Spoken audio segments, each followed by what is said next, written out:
Awal mula lahan sunyi di pusat kota. Di tengah hiruk-pikuk kota Tangerang yang kini dikenal sebagai kawasan urban yang sibuk, pernah berdiri sebidang lahan sunyi yang nyaris tak diperhatikan siapapun. Lahan itu terletak di kawasan Babakan, tidak jauh dari pusat pemerintahan kota. Pagi hari hanya diisi suara burung dan deru kendaraan yang melintas tanpa benar-benar berhenti. Sore hari, bayangan gedung-gedung memanjang menutup tanah kosong itu seolah ingin menyembunyikan kisah yang tertimbun di dalamnya. Raka Wiratama berdiri di tepi pagar besi berkarat, menatap lahan tersebut dengan mata penuh tanya. Sebagai jurnalis lokal, ia kerap tertarik pada tempat-tempat yang luput dari perhatian. Kota selalu menyimpan cerita di tempat yang dilupakan, gumamnya pelan.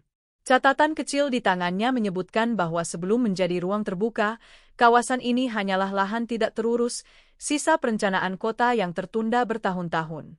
Pak Hadi, pria parubaya dengan kemeja coklat khas pegawai pemerintah, menghampiri Raka sore itu. Ia telah bekerja di lingkungan pemerintah kota Tangerang sejak era awal pemekaran. Dengan suara pelan, Pak Hadi mulai bercerita. Dahulu, lahan ini hanyalah ruang sisa, tempat parkir sementara, kadang digunakan pedagang kaki lima, kadang pula dibiarkan kosong. Tidak ada identitas. Tidak ada kebanggaan. Orang lewat, tapi tak pernah benar-benar melihat, kata Pak Hadi. Kalimat itu tertanam dalam benak Raka. Ia sadar, kota bukan hanya soal gedung tinggi dan jalan besar, tetapi juga tentang ruang-ruang kecil yang membentuk ingatan warganya. Lahan ini seperti halaman kosong dalam buku sejarah Tangerang, belum ditulisi, namun menunggu untuk diberi makna. Pada malam hari, Raka kembali ke lokasi itu. Lampu jalan memantulkan cahaya kekuningan ke tanah yang tak rata. Ia membayangkan masa lalu kawasan ini, mungkin pernah menjadi jalur warga, tempat anak-anak bermain, atau sekadar tanah diam yang menyaksikan pertumbuhan kota tanpa pernah dilibatkan. Di sanalah benih cerita mulai tumbuh, tentang sebuah kota yang suatu hari ingin melihat dirinya sendiri, mengenali wajahnya, dan menampilkannya kepada dunia. Belum ada patung, belum ada taman, belum ada pengunjung yang berfoto. Namun di balik kesunyian itu, sebuah gagasan perlahan berdenyut. Gagasan bahwa ruang kosong tidak selamanya harus kosong. Bahwa kota, seperti manusia, membutuhkan cermin untuk mengenali dirinya. Dan di lahan sunyi itulah, sejarah Taman Potret Tangerang diam-diam mulai mengambil napas pertamanya. Mimpi kota yang ingin berbicara lewat wajahnya. Beberapa tahun setelah lahan sunyi itu hanya menjadi ruang tak bernama, arah angin di kota Tangerang mulai berubah. Pemerintah kota berbicara tentang ruang terbuka hijau, tentang kota yang tidak hanya tumbuh ke atas, tetapi juga bernapas keluar. Di sebuah ruang rapat sederhana, gagasan tentang taman kota mulai dibicarakan. Namun bukan taman biasa, melainkan taman yang mampu menceritakan siapa Tangerang sebenarnya. Pak Hadi masih mengingat hari ketika ide itu pertama kali dilontarkan. Di antara tumpukan berkas dan peta tata kota, seorang pejabat muda menyebut satu kata yang terasa asing sekaligus berani. Potret. Kota ini, katanya, membutuhkan wajah. Bukan wajah satu orang, tetapi wajah warganya, beragam, jujur, dan hidup. Kata itu kemudian bergema, berpindah dari satu rapat ke rapat lain, hingga akhirnya menetap sebagai konsep. Raka Wiratama mengikuti perkembangan itu dari balik meja redaksi. Ia menulis artikel pendek tentang rencana taman tematik yang akan dibangun di Babakan. Banyak yang skeptis. Apa gunanya patung-patung wajah? Tanya sebagian warga. Namun bagi Raka, justru disitulah letak keberaniannya. Sebuah kota yang mau menampilkan wajahnya sendiri berarti siap menerima siapapun yang ada di dalamnya. Ibu Ratna, seorang seniman patung yang telah lama berkecimpung dalam seni ruang publik, dipanggil untuk berdiskusi. Ia masih ingat langkah pertamanya menjejak tanah kosong itu. Tangannya menyentuh permukaan tanah yang keras, matanya menyapu sekeliling. Ia tidak melihat kekosongan. Ia melihat kanvas raksasa. Tempat ini bisa bicara, katanya mantap. Konsep Taman Potret pun mulai dirumuskan. Patung-patung wajah manusia akan berdiri di ruang terbuka, bukan tokoh besar, bukan pahlawan dengan nama mentereng, melainkan representasi manusia biasa. Wajah-wajah netral yang bisa ditafsirkan siapa saja, ayah, ibu, anak, sahabat. Kota ingin mengatakan bahwa Tangerang adalah milik semua. Pak Hadi melihat perubahan cara pandang itu sebagai sesuatu yang baru. Selama puluhan tahun bekerja, jarang ia menyaksikan proyek yang menempatkan warga sebagai pusat narasi. Biasanya pembangunan berbicara tentang fungsi dan angka. Kali ini, pembangunan berbicara tentang rasa dan identitas. Raka menulis lebih panjang.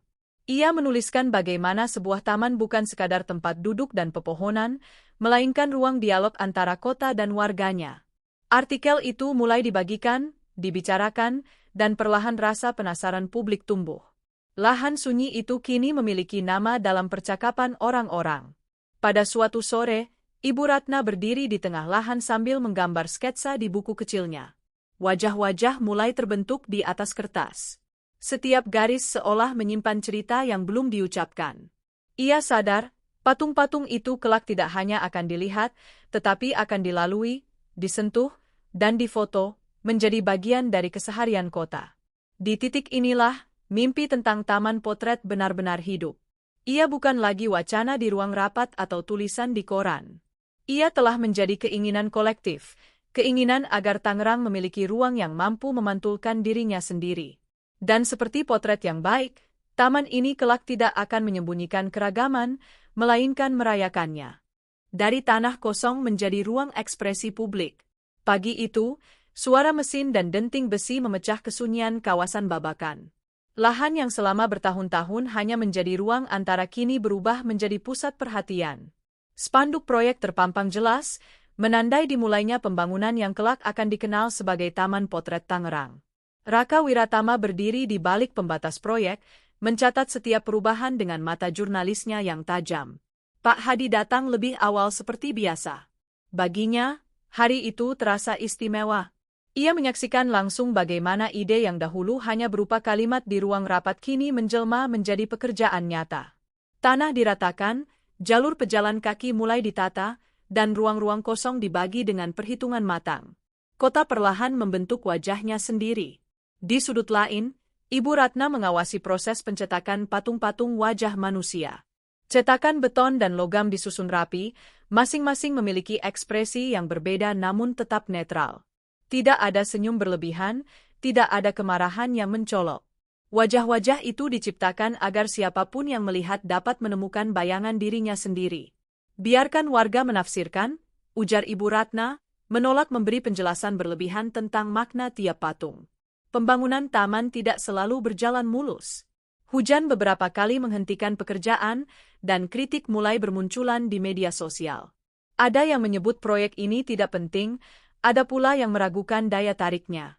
Raka menuliskan semua itu dengan jujur. Baginya, sebuah ruang publik memang harus melewati perdebatan sebelum diterima. Namun seiring waktu, warga mulai mendekat. Anak-anak sepulang sekolah berhenti sejenak untuk mengintip dari balik pagar. Pedagang kaki lima berdiri tak jauh, memperhatikan perubahan dengan rasa penasaran. Bahkan beberapa warga menawarkan diri membantu membersihkan area sekitar. Tanpa disadari, taman ini mulai menjalankan fungsinya sebelum benar-benar selesai, mengundang keterlibatan. Pak Hadi sering berbincang dengan warga yang lewat. Ia menjelaskan filosofi taman, tentang wajah-wajah yang mewakili keberagaman kota. Dalam percakapan-percakapan kecil itu, ia melihat perubahan sikap. Skeptisisme perlahan berganti menjadi rasa memiliki. Orang-orang mulai menyebut lokasi ini bukan lagi tanah kosong, melainkan taman baru. Hari pemasangan patung menjadi momen yang tak terlupakan. Satu persatu wajah beton diangkat dan ditegakkan. Saat matahari sore menyentuh permukaannya, bayangan wajah-wajah itu memanjang di tanah, seolah menyatu dengan siluet para pekerja dan warga yang menonton. Raka mengabadikan momen itu, menyadari bahwa ia sedang menyaksikan kelahiran ikon kota. Ibu Ratna berdiri agak jauh, memperhatikan karyanya berdialog dengan ruang. Ia tidak menginginkan patung-patung itu menjadi objek yang jauh dari manusia. Ia ingin orang duduk di dekatnya, berjalan di antaranya, dan merasa setara. Taman potret tidak diciptakan untuk dikagumi dari kejauhan, melainkan untuk dihidupi. Menjelang akhir pembangunan, pagar proyek dibuka sebagian. Warga mulai masuk, meski taman belum resmi dibuka. Mereka berfoto, berbincang, dan berjalan pelan menyusuri jalur setapak. Di sanalah Raka menyadari satu hal penting, Kota tidak hanya dibangun oleh beton dan desain, tetapi oleh reaksi manusia yang mengisinya. Dari tanah kosong yang pernah dilupakan, kini berdiri ruang ekspresi publik yang hidup. Taman Potret Tangerang telah melewati fase kelahirannya. Namun perjalanan sejarahnya belum selesai. Justru dari sinilah, peran taman sebagai identitas kota mulai diuji oleh waktu dan generasi. Taman Potret sebagai identitas baru Kota Tangerang. Hari peresmian Taman Potret Tangerang tiba tanpa kemegahan berlebihan.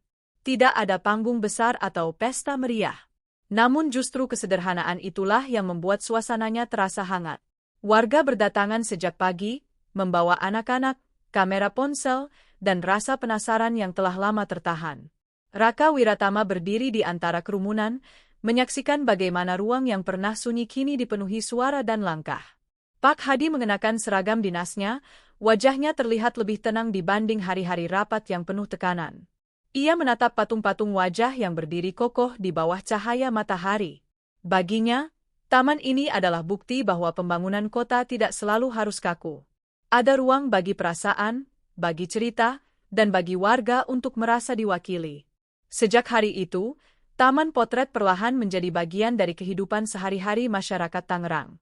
Pagi hari diisi oleh warga yang berolahraga ringan, berjalan santai, atau sekadar duduk menikmati udara. Siang hari, taman menjadi tempat singgah para pekerja yang mencari jeda dari rutinitas. Sore hari, wajah-wajah patung dipenuhi cahaya keemasan, menciptakan latar favorit bagi mereka yang ingin mengabadikan momen. Raka kembali berkali-kali ke taman itu, bukan lagi sebagai peliput acara, melainkan sebagai pengamat perubahan sosial. Ia melihat bagaimana taman ini menjadi ruang netral, tempat berbagai lapisan masyarakat bertemu tanpa sekat. Tidak ada tiket masuk, tidak ada aturan rumit. Semua orang memiliki hak yang sama untuk hadir dan menikmati. Ibu Ratna sering datang diam-diam. Ia duduk di bangku taman, memperhatikan interaksi warga dengan patung-patung karyanya. Ada anak kecil yang menirukan ekspresi wajah patung, ada pasangan muda yang bersandar di dekatnya, ada orang tua yang hanya menatap sambil tersenyum. Setiap interaksi itu terasa seperti dialog senyap antara seni dan kehidupan. Yang paling menarik perhatian Raka adalah bagaimana Taman Potret mulai muncul dalam identitas visual kota. Foto-foto taman tersebar di media sosial, digunakan sebagai latar promosi kota, bahkan menjadi titik temu yang mudah dikenali. Kita ketemu di Taman Potret, menjadi kalimat yang lazim terdengar. Nama taman itu kini melekat dalam peta mental warga Tangerang. Pak Hadi menyadari dampak itu dengan rasa bangga. Ia melihat taman ini sebagai cermin perubahan cara berpikir pemerintah dan masyarakat. Kota tidak lagi hanya mengejar pertumbuhan fisik, tetapi juga membangun ruang yang mampu memperkuat ikatan sosial. Taman Potret menjadi simbol bahwa Tangerang berani menampilkan wajahnya apa adanya. Namun identitas tidak terbentuk tanpa tantangan. Beberapa patung sempat dirusak, fasilitas perlu dirawat, dan kritik terus berdatangan. Tetapi justru disitulah makna ruang publik diuji. Setiap perbaikan, setiap diskusi, menjadi bagian dari proses pematangan identitas kota. Menjelang malam, lampu taman menyala, menyoroti wajah-wajah patung dengan cahaya lembut. Raka berdiri sejenak, menutup catatannya. Ia menyadari bahwa Taman Potret bukan sekadar tempat, melainkan pengalaman kolektif.